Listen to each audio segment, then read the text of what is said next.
It's as the title says. Why should you care if someone's weird when you're also weird?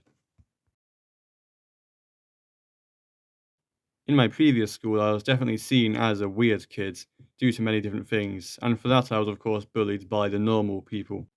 But people who care about normal and weird are clearly just trapped in their own pocket of time and space, refusing to consider that normality shifts all the time. Normal is a social construct, essentially. It describes what is common, and its existence also allows the existence of weird, which is generally used as a demeaning term. So, in a way, normality in a social context exists only to allow hate to those who don't fit its ever changing requirements. Of course, outside that social context, normal is a thing. I'm referring more to people's trends and styles. I was considered weird for a multitude of reasons. Firstly, I had an obsession with turtles. I loved them. However, that's weird because other people didn't have that. Second, I spoke quite bluntly without thinking. Sure, that was a flaw of mine, but also I was at most 11 years old. It's not like the person I was at the time would be the person I would remain. I also speak fast, monotone, and sometimes a bit loud.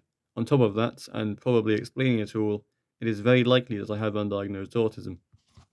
I'm sure there are plenty of autistic people that would agree that being autistic at school is hell and that you will be considered weird. This all made me want to become normal, but I had no concept of normal, so in reality I just became almost nothing.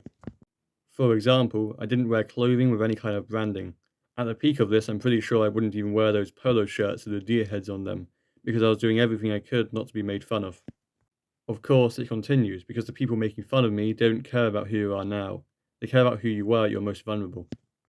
I lashed out at people, I cried, I repressed my feelings. They would make fun of me for small things like wearing a watch, in fact, or to get a reaction. But why did they feel they need to do this? It's as if they didn't, and still don't, realize how fleeting normal is and how little people's traits affect them. They're weird too, it just depends on when and where they are. Put one person from my current class in a room full of my old class mates, and that one person will be weird, because they're an art student amidst a bunch of British roadman wannabes. Put one of those previous students in my current class, though, and now that one person will be weird.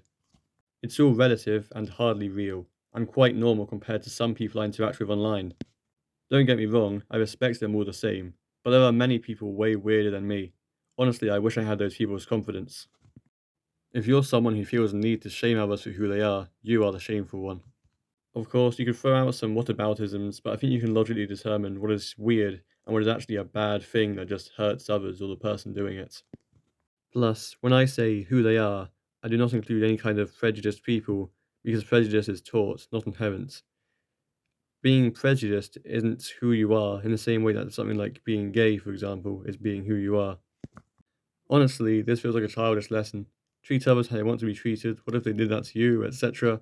Are all lessons I was taught so long ago, yet clearly some people didn't get the memo. And I've now realized that the script I created is a bit too short to actually have this entire time lapse fit in it. The time lapse is about 4 minutes and something, and this only stretches to about 3 minutes. Now 3 minutes 30. Also, if the audio seems inconsistent, it's because of how I actually record my videos. Because I'm not so great at speaking currently, I create a large script and then record each individual small block of text. So the audio may be inconsistent because of where I'm holding my phone up to my face. Anyway, this time lapse has been of testament from Guilty Gear, specifically Guilty Gear Strive.